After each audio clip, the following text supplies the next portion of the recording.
Xin chào các bạn, chào mừng các bạn đến với kênh Nagi Kiếm Hiệp. Đây là một video về chủ đề kiếm hiệp Kim Dung.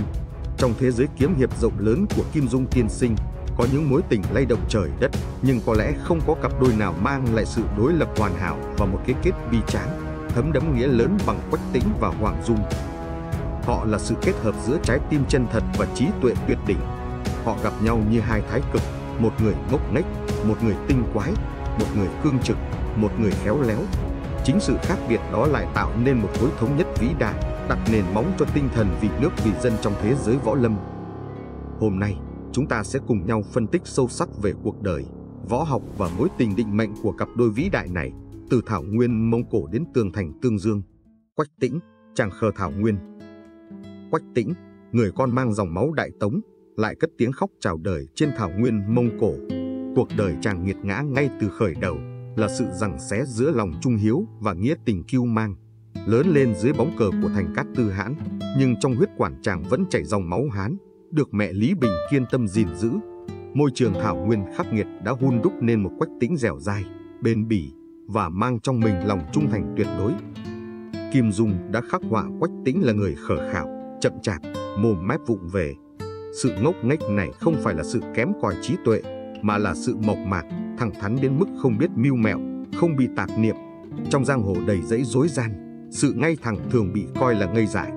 Nhưng chính cái ngây thơ ấy lại là lớp bảo vệ vững chắc nhất cho tâm hồn chàng, giữ cho chàng mãi mãi là hạt giống chân thật không bị phong ba nhuộm đen. So với Dương Khang thông tuệ, Quách Tĩnh học võ phải mất gấp đôi, gấp 3 thời gian. Song bù lại, chàng sở hữu 3 đức tính quý giá mà hiếm bậc kỳ tài nào sánh kịp. Thứ nhất là lòng kiên trì tuyệt đối. Khi được Bắc Cái Hồng Thất Công truyền thụ Hàng Long Thập Bát Trưởng, Thất Công từng muốn bỏ cuộc vì Quách Tĩnh tư chất quá kém.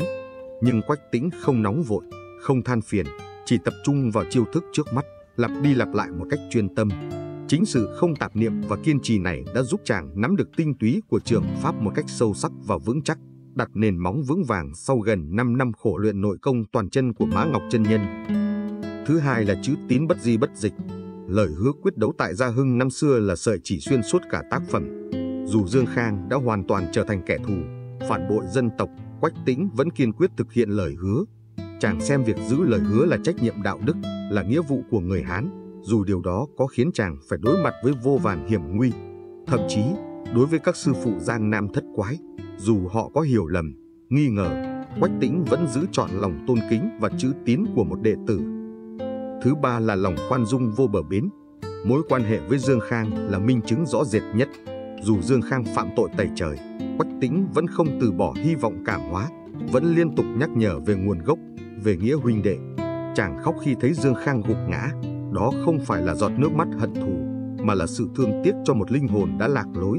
Ngay cả khi đối mặt với Âu Dương Phong, Tây Độc đại ác, khi thấy lão bị thương, Quách Tĩnh cũng không lợi dụng cơ hội tiêu diệt, bởi chàng tin rằng võ học cần phải phục vụ cho đại nhân đạo, không được phép lấy oán báo oán, lấy thù đáp thù. Hoàng Dung, tiểu thư Đào Hoa Đảo. Nếu Quách Tĩnh lớn lên trong cảnh cơ hàn, thì Hoàng Dung là tiểu thư kiêu hãnh của Đông Tà Hoàng Dược Sư, sinh trưởng giữa Đào Hoa Đảo bí hiểm, thơ mộng.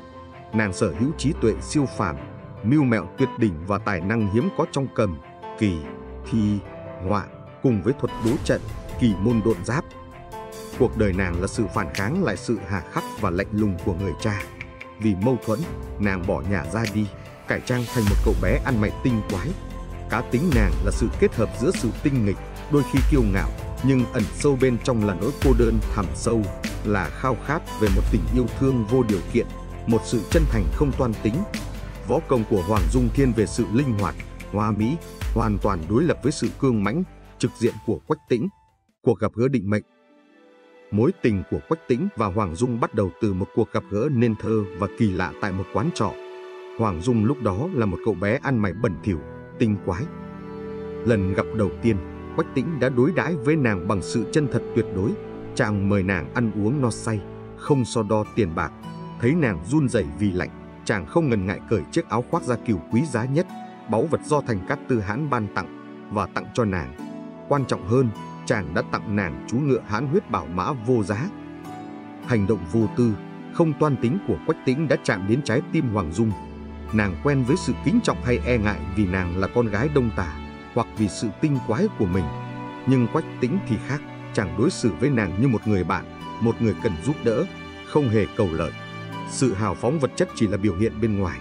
Điều Hoàng Dung thực sự cảm nhận được là sự chân thành tuyệt đối, thứ mà trí tuệ tuyệt đỉnh của nàng không thể tự tạo ra được.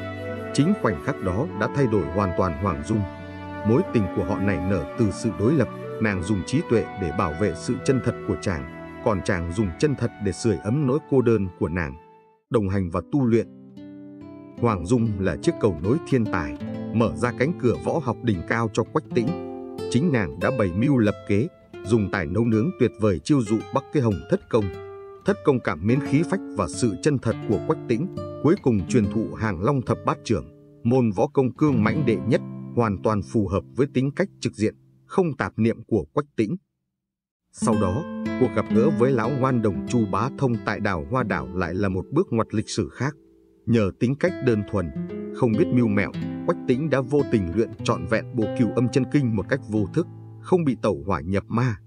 Với nền tảng nội công toàn chân, sự cương mãnh của Hàng Long Chưởng, sự uyển chuyển của Không Minh Quyền và nền tảng Cửu Âm Chân Kinh, võ công của Quách Tĩnh đã đạt đến cảnh giới cương nhu kết hợp, thực sự trở thành cao thủ hạng nhất. Trong thế giới Kim Dung, Quách Tĩnh là một trong số rất ít người có thể học và hiểu trọn vẹn bộ bí kíp này, nhờ sự hỗ trợ của Hoàng Dung và sự đơn thuần của bản thân. Đôi điều cảm nhận. Mối tình Quách Tĩnh, Hoàng Dung đã trải qua vô vàn thử thách ly biệt và hiểm nguy. Các sư phụ nghi ngờ Hoàng Dung, cha nàng phản đối kịch liệt vì Quách Tĩnh quá ngốc. Mỗi lần thử thách, Hoàng Dung đều dùng trí tuệ để hóa giải, còn Quách Tĩnh dùng sự chân thành và lòng kiên định để chứng minh tình yêu. Họ không chỉ là đôi lứa, mà còn là sự bù đắp tuyệt đối. Quách Tĩnh là mũi thương chính nghĩa, Hoàng Dung là tấm khiên trí tuệ, che chắn và dẫn lối cho chàng trên con đường đại hiệp. Có nhiều người luận bàn rằng Hoàng Dung không nên lấy Quách Tĩnh, mà nên lấy Âu Dương Khắc vì hợp hơn về sự thông minh, lanh lợi. Tuy nhiên, với tư cách là người đọc truyện kiếm hiệp, tôi khẳng định điều này là thiển cận và chưa thấu triệt được ý đồ của Kim Dung. Âu Dương Khắc dù thông minh và tài hoa, nhưng mang bản chất tà dâm và vị kỷ. Sự thông minh của hắn là sự tính toán, chiếm đoạt. Nếu Hoàng Dung lấy Âu Dương Khắc, đó sẽ là một cuộc hôn nhân của hai khối óc mưu mẹo, không có sự tin tưởng tuyệt đối, không có nơi neo đậu cho trái tim cô đơn của nàng. Mưu mẹo sẽ chống lại mưu mẹo, thông minh sẽ triệt tiêu thông minh. Ngược lại, Quách Tĩnh mang bản chất chân thật và vị tha. Sự ngốc của chàng là sự chân phương, vô tạp niệm. Hoàng Dung không cần một người thông minh hơn mình, nàng cần một nơi mà trí tuệ của mình được nghỉ ngơi, nơi mà nàng không cần phải đề phòng hay suy tính. Quách Tĩnh chính là bến đỗ an toàn và duy nhất cho tâm hồn Hoàng Dung. Sự chân thật của chàng là thứ nàng khao khát, là thứ mà trí tuệ nàng không thể tự tạo ra. Nàng dùng trí tuệ của mình để bảo vệ sự chân thật của chàng, còn chàng dùng chân thật để xoa dịu nỗi cô đơn và sự tinh quái của nàng. Đây là mối tình bù trừ và hoàn thiện, là kỳ tích tình yêu vượt qua sự khác biệt về trí tuệ và thân thế, minh chứng cho việc tình yêu thực sự không tìm kiếm sự tương đồng, mà tìm kiếm sự hoàn hảo từ hai thái cực.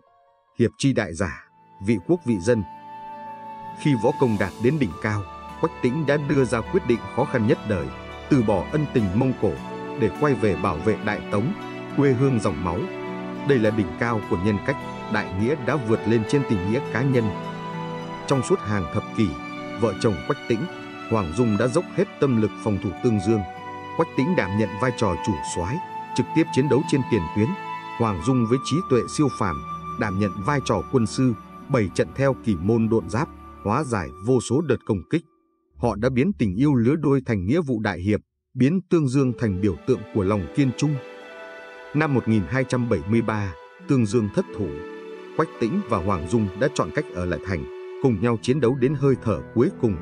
Máu của họ hòa cùng máu của hàng vạn nghĩa sĩ, tạo nên bản anh hùng ca bi tráng nhất trong lịch sử kiếm hiệp. Trước khi hy sinh, họ đã bí mật luyện Đồ Long Đao và ỷ Thiên Kiếm, đặt bí kíp võ công và binh thư vào bên trong, để lại hy vọng phục quốc cho đời sau. Sự hy sinh của họ không chỉ là cái chết, mà là sự bất tử của tinh thần vì nước vì dân. Quách Tĩnh và Hoàng Dung, một người khờ khạo chân thật, một người thông minh tinh quái, đã cùng nhau tạo nên cặp đôi hiệp lữ vĩ đại nhất, một tượng đài về tình yêu và nghĩa hiệp mà hàng trăm năm sau vẫn còn vang vọng.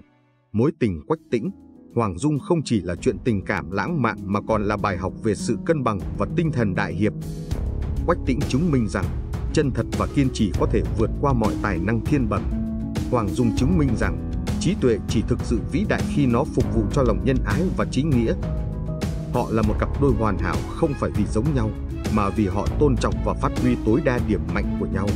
Họ đã ngã xuống, nhưng đã để lại hai di sản vĩ đại, Ngạ Mì Phái của Quách Tương và Bí Kíp chứa đựng hy vọng trong Đồ Long Đao và Ỷ Thiên Kiếm, mở ra một thời đại mới trong Ỷ Thiên Đồ Long Ký. Họ đã định hình lại ý nghĩa của một đại hiệp, không chỉ là người võ công cao cường nhất, mà là người có trách nhiệm với Giang Sơn, dám hy sinh tình riêng vì đại nghĩa.